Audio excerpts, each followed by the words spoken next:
I'm joined on Mobile World Live by the Chief Marketing Officer of Bango, Anil Malhotra. Anil, welcome. Thank you, good to be here. We're going to talk about India. Now, India is obviously a huge mobile market. Mobile content has been exploding in India for the last few years. Give us a bit of an insight into some of the trends that you're seeing in that space, Anil. Well, you're absolutely right. The appetite for content in India has been huge for many, many years now. There's a couple of key transformations. First of all, Indian consumers, being so keen on content, are very keen to get hold of the best devices they can afford. So smartphones have really taken off. The market is dominated almost completely by Android devices, to the extent that there are actually OEMs manufacturing low-cost Android phones in India itself for the market there. So that's one major trend. And the second trend is the arrival of over-the-top services through the app stores that come with these smartphone devices. So the Google Play Store, for example, is particularly popular and particularly big there.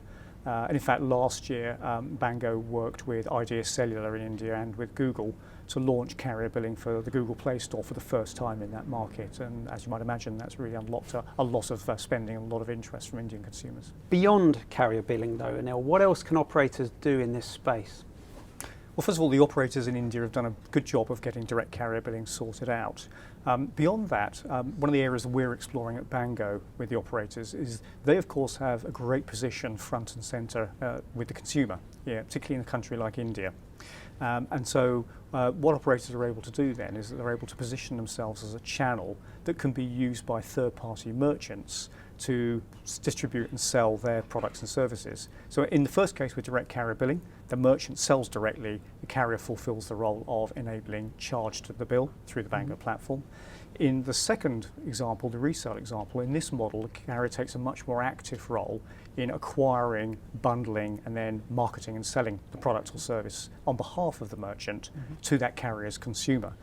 So you can imagine a relevant product or service, say for example Skype, or a streaming movie service, where the customer can go to the carrier, they can buy a product or service off the carrier, and as part of that purchase they'll get bundled in some amount of credit, a free period perhaps to consume the streaming media service, some kind of value that drives them through to an interaction with the carrier, and they benefit from the extra service that they get. So this is really about operators being able to provide a richer kind of service for consumers than for the end user, is it?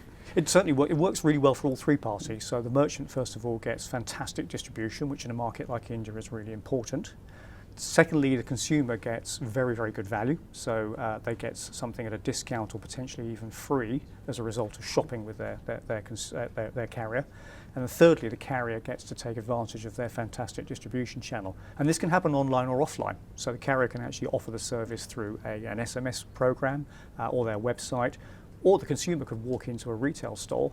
They could see a new device they're interested in, or they could see a new plan they're interested in, and the incentive for the consumer to purchase from the carrier is that they'll get this free period or these free credits bundled in as part of the resale business. So it's a really winning situation for all three parties. Anil, great insights on the market. Thank you very much. Thank you.